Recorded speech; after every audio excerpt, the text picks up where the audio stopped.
Video की शुरुआत करते हैं बाबा जी की जय हो के साथ, क्योंकि रामदेव बाबा की रुचि सोया इंडस्ट्री ने 5 महीने में 8,391% का रिटर्न दिया। 17 रुपए का शेयर, 17 रुपीज का शेयर 1435 1435 रुपीज का हो गया। तो बाबा जी की जय हो तो बनती ही बनती है। मैं मुकुल अग्रवाल आपका आप ही के यूट्यूब चैनल में स्वागत करता हूं और आज जानते हैं रुचि सोया के बारे में अब क्या करना चाहिए। वैसे वीडियो की शुरुआत से पहले बता दूं, रुचि सोया की एक डिटेल एनालिसिस जो ये कंपनी के रिगार्डिंग क्या कैसे बैंकरप्टी के रिगार्डिंग हुआ था, जो बैंकरप्सी में इन लोगों ने कैसे लिया था, वो सारी वीडियो मैं बना चुका हूं डिटेल में मैं डिस्क्रिप्शन लिंक में डाल दूंगा। बाकी अब फर्दर जानते हैं कि देखिए 27 जनवरी को क्या प्राइस था, 16 रुपए 90 पैसे। 25 जून को क्या प्राइस है, 1435 रुपए। अब सोच लीजिए तो क्या है। देखिए ये जो खेल है ना, लूडो के सांप सीढ़ी से कम नहीं था, क्योंकि जो रुचि सोया था इसमें काफ़ी लोगों का इंटरेस्ट था और काफ़ी लोगों के इंटरेस्ट में ये जो बाजी मारी वो बाबा जी ने मारी, रामदेव बाबा ने। वो बहुत इंटरेस्टिंग खेल, जैसा कि मैंने बोला, वो वीडियो आप देखेंगे तो अगर आपको जानकारी नहीं होगी तो उस इंटरेस्टिंग खेल को आप बहुत ही अच्छी तरीके से जान पाएंगे। और जहाँ तक बात है 8,391% रिटर्न की, उसमें एवरीडे अपर सर्किट लग रहा है, एवरीडे, ठीक है। और अब एक अगर आपको पता हो तो 9,345 करोड़ रुपए की कर्जदार कंपनी थी ये, 9,345 करोड़ की कर्जदार कंपनी। और जबकि मजे की चीज़ क्या है, साल 2012 में डिलोई की global power of consumer product company की रिपोर्ट में रुचि सोया 250 कंज्यूमर प्रोडक्ट की कंपनी में 175 फिफ्थ पोजीशन पे था, 175।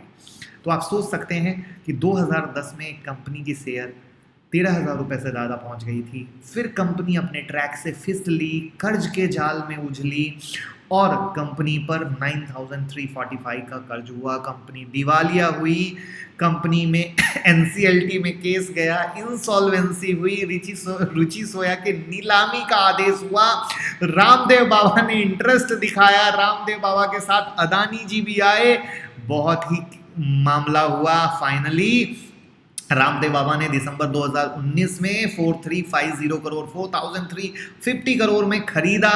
पतंजलि के लेने के बाद रुचि सोया की किस्मत बदल गई। बोलिए बॉलीवुड की मूवी से कम है क्या रुचि सोया।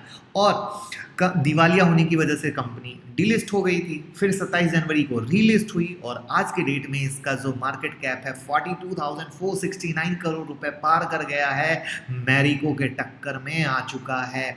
और पतंजलि के पास क्या है, रुचि सोया की 98.87% की हिस्सेदारी है। कितनी? 98.87% की हिस्सेदारी। और जो निवेशक हैं, जो इन्वेस्टर हैं, उनकी जो मतलब प्रोमोटर के अलावा जो दूसरे हैं, उनके पास जो कंपनी के शेयर हैं वो मात्र 33.4 लाख शेयर है। कितने? मात्र 33.4 लाख।